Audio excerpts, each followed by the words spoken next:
వెండితెర మీద ఎందరో ఆర్టిస్టులు తమ నటనతో అలరిస్తున్నప్పటికీ కొంతమంది ఆర్టిస్టులు మాత్రం వాళ్ళ నటన కంటే మరీ ముఖ్యంగా వాళ్ళ రూపురేఖలతో అందరి గుండెల్లో చిరస్థాయిగా నడిచిపోతారు. చూడగానే అసలు హాస్యం పుట్టించేలా ఏంటబ్బా చూడటానికి ఇట్లున్నాడు, ఇతడేం నటిస్తున్నాడా అని అనుకుంటాం. కానీ అలా కనిపిస్తూనే కడుపుబ్బా నవ్వు తెప్పించేస్తుంటారు. మరి ఇప్పుడు నేను మాట్లాడబోయేది అలాంటి ఓ ఆర్టిస్ట్ గురించేనండి. ఈయన గురించి ఓ చిన్న వర్ణన.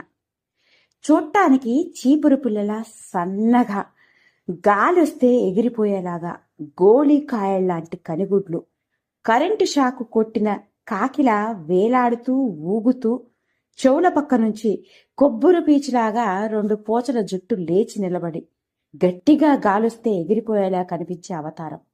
కానీ ఆ రూపురేఖలతో 1 కాదు 2 కాదండి, 1500 సినిమాల్లో నటించాడు.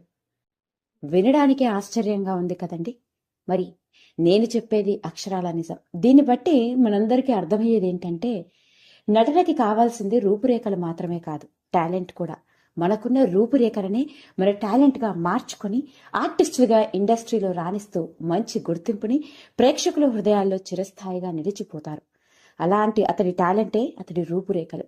మరి ఇంతలా మాట్లాడుకొస్తున్న ఆ ఒకప్పటి స్టార్ కమేడియన్ ఎవరో కాదండి, ఓమకుచ్చి నరసింహన్. ఇతడు ఎవరబ్బా అని అనుకుంటున్నారేమోనండోయ్. పేరు చెప్తే గుర్తుపట్టడం కష్టమే, కానీ ఈయన నటించిన సినిమా పేర్లు, ఆయన గురించి చెప్తే అందరం ఇట్టే గుర్తుపట్టేస్తాము. మరీ ముఖ్యంగా చెప్పుకోవాలి అంటే పవిత్ర బంధం సినిమాలో కారుకి తాడు కట్టి దాన్ని కొబ్బరి పీచు లాంటి తన జుట్టుకి ముడిపెట్టి ఢిల్లీ వరకు నా జుట్టుతో లాక్కెళ్తా అంటూ ఇతడు చేసే ప్రయత్నం మన తెలుగు ప్రేక్షకులని కడుపుబ్బా నవ్వించింది.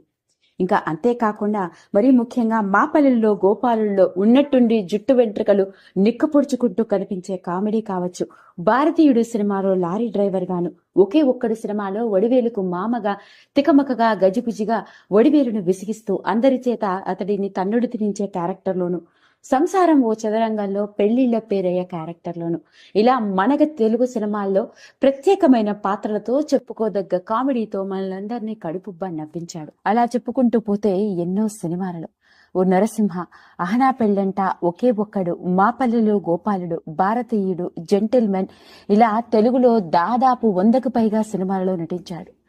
అలాంటి నరసింహన్ సినీ ప్రయాణ విషయంలోకి వెళ్తే 1960 కళ్యాణం అన్న సినిమాతో తన సినీ కెరియర్ ని ప్రారంభించడం జరిగింది. డిగ్రీ వరకు చదువుకున్న అతడు ఎల్ఐసిలో ప్రభుత్వోద్యోగ పనిచేస్తూ ఉండేవాడు. ఓ పక్క ఉద్యోగం చేసుకుంటూనే మరోపక్క నాటకాలు వేస్తూ రంగస్థల నటుడిగా రాణిస్తున్న అతడికి 1969లో తిరు కళ్యాణం అన్న సినిమాలో నటించే అవకాశం రావడం జరిగింది. అలా ఏ ముహూర్తాన అతడు వెండితెరకి పరిచయం అయ్యాడో తెలియదు, కానీ ఆ రోజు నుండి చివరి రోజు వరకు వరుసగా గుక్క తిప్పుకోలేనన్ని సినిమా అవకాశాలు. అలా 1 కాదు 2 కాదు, 1500 సినిమాలు, 14 భాషల్లో, పైగా ఓ హాలీవుడ్ మూవీలో కూడా నటించాడు ఇతడు. వినడానికి ఆశ్చర్యంగా ఉన్నప్పటికీ నేను చెప్పేది అక్షరాల నిజం.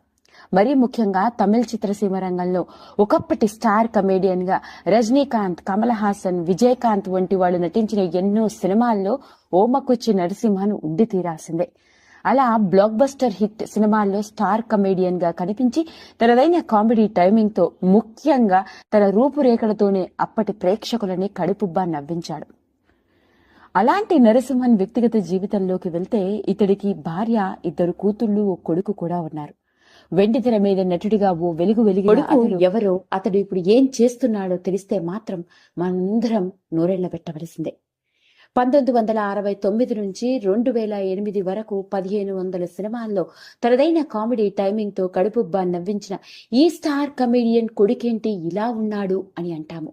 అతడు ఇప్పుడు ఎలాంటి పరిస్థితుల్లో ఉన్నాడో, ఏం చేస్తున్నాడో తెలిస్తే మనందరం నోరెళ్ల పెడతాము. మరి ఇంతకీ ఓమకుచ్చి నరసింహన్ కొడుకు ఎవరో తెలుసా? అతడి పేరు కామేశ్వరన్. ఇతడి వయసు 40 ఏళ్ల పైమాటే. ఓ స్టార్ కమేడియన్ కొడుకుగా తండ్రి వారసత్వాన్ని పుణికిపుచ్చుకొని సినిమా రంగంలో నటుడిగా రాణిస్తున్నాడు అని అనుకుంటే మాత్రం పొరపాటే.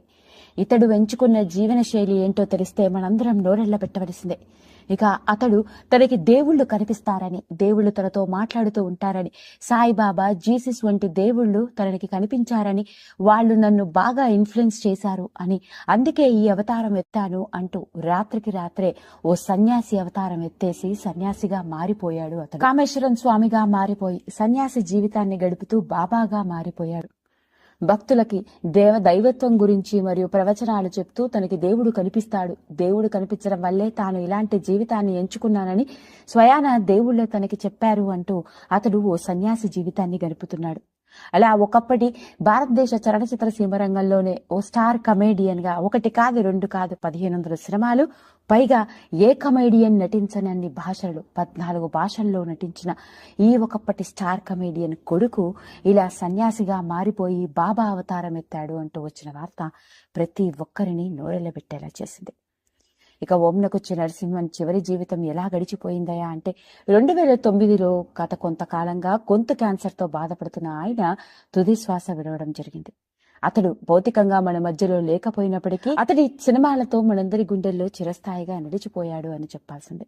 ఏది ఏమైనప్పటికీ వెండితెరపై ఓ వెలుగు వెలిగిన ఒకప్పటి స్టార్ కమేడియన్ కొడుకు ఎవరో, అతడు ఇప్పుడు ఏం చేస్తున్నాడో తెలుసా అంటూ వచ్చిన ఈ వార్త అందరినీ ఆశ్చర్యానికి. మీకు నచ్చినట్లయితే లైక్ చేయండి, షేర్ చేయండి, సబ్స్క్రైబ్ చేసుకోండి. మరిన్ని వీడియోస్ కోసం పక్కనే ఉన్న బెల్ ఐకాన్ని నొక్కడం మాత్రం మర్చిపోకండి.